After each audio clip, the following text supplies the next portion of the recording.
कि मैं समुद्र के समर्पित हो जाऊंगी तो मेरा नाम नदी मिट जाएगा और व्यापक धारणा हो जाएगी मैं सागर बन जाऊंगा। मेरे किनारे के ऊपर जो चारभुजा नाम का मंदिर है उनके चरणों में आप समर्पित हो जाओ, आप जीव से नर से नारायण हो जाओ।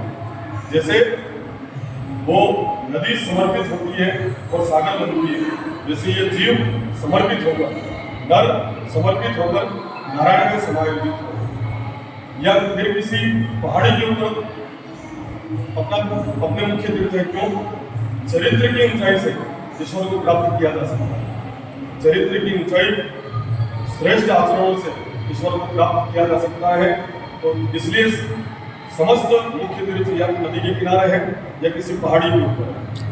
देखिए समर्पण का भाव, चूंकि नदी समर्पित होती है और हम भी परमात्मा के चरणों में समर्पित हो, भगवान के चरणों की इतनी उपासना क्यों, भगवान के चरण की पूजन का विधान क्यों, भले वो श्रावण प्रणाम हो, दंडवत प्रणाम हो, या भले हमारे द्वारा किया हुआ जो भी प्रणाम हो, निवेदन हो, आखिर भगवान के चरणों की भक्ति क्यों?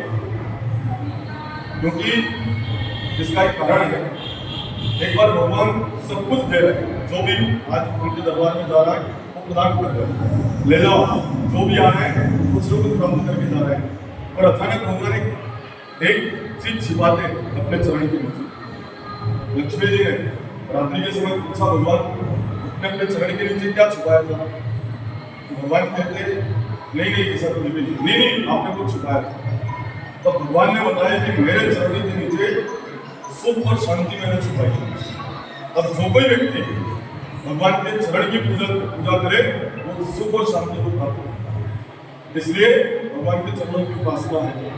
और चूंकि इस गांव का नाम है कंजारड़ा, इस गांव का नाम है कंजारड़ा, और कंज अर्थात कमल, वहां पर सीढ़ी के ऊपर चढ़ते हैं और कमल के दर्शन होते हैं। जब सीढ़ी के ऊपर कमल है और कमल के ऊपर भगवान विद्यमान है और भगवान के हाथ में भी कमल है, लक्ष्मी जी कमल के ऊपर विराजमान है, यानी कि इस गांव का जो संबंध है वो कमल से है। क्योंकि हमारे जो कि स्वयं सेवक भी विराजमान है, सब कुछ अच्छा लगा। मंदिर में दर्शन करने के बाद अच्छी अनुभूति हुई, बहुत अच्छा आभास हुआ। पर एक छोटी सी शिकायत मन में है, और वो शिकायत ये कि एक शहर से शुभारंभ हुआ, आई लव इंदौर, वहां से प्रारंभ हुआ तो धार्मिक नगरों तक उस नहीं छुआ, आई लव पंजाब। तब ये अंग्रेजी वाला नाम है। क्या हम धार्मिक नगरी वाले ये संदेश समाज को नहीं दे सकते कि हम सनातनी हैं, हम हिंदी में विश्वास करने वाले लोग हैं?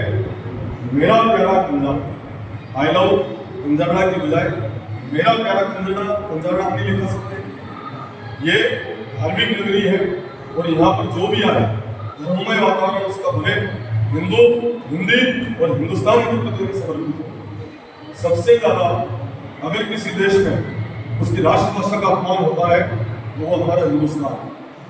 यहाँ पर अगर किसी का अपमान करते हैं तो क्या कहते हैं, आज तुमने उसकी खूब हिंदी करके आए, विचार करो हिंदी